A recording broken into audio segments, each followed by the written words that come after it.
உலக சத்துருக்களை சிநேகிக்கவும் நமக்குள்ளான சத்ருவை காண்பிக்கவும் வைக்கும் உபத்திரவும் திருடர்களும் மறைந்திருந்த பாம்பும். ஒரு ஊரிலே கள்வர்களின் பயம் அதிகமாயிருந்தது. ஒரு நள்ளிரவில் ஒருவருடைய வீட்டிற்குள் கள்வர் கூட்டம் ஆயுதங்களோடு புகுந்தது. அவர்கள் அந்த வீட்டில் உள்ளவர்களை அச்சுறுத்தி அங்கிருந்த பொருட்களை சிதறடித்தார்கள். பொன்னையும் வெள்ளியையும் தேடி வீட்டின் ஒவ்வொரு மூலையையும் சீர்குலைத்தார்கள். அவர்கள் கட்டிலுக்கு அடியில் தேடிய போது நெடுநாளாக அங்கே மறைந்திருந்த ஒரு கொடிய ராஜனாகும் சீறிக்கொண்டு வெளியே வந்தது. அதை கண்டு அஞ்சிய கள்வர்கள் எடுத்த பொருட்களை அப்படியே போட்டுவிட்டு ஓடிப்போனார்கள்.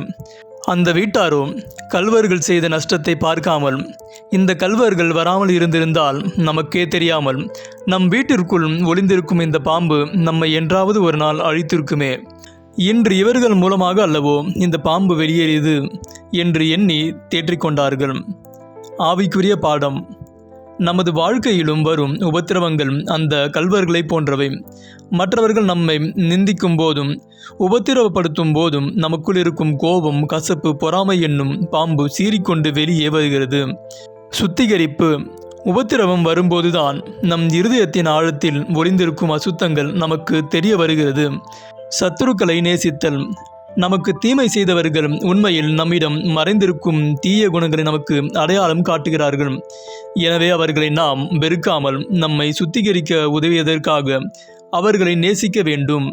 வேதவசனம், நான் உங்களுக்கு சொல்லுகிறேன், உங்கள் சத்துருக்களை சிநேகியுங்கள், உங்களை சபிக்கிறவர்களை ஆசீர்வதியுங்கள், உங்களை பகைக்கிறவர்களுக்கு நன்மை செய்யுங்கள், உங்களை நிந்திக்கிறவர்களுக்காகவும் உங்களை துன்பப்படுத்துகிறவர்களுக்காகவும் ஜெபம் பண்ணுங்கள். மத்தேயு 5 அதிகாரம் 44 வசனம்.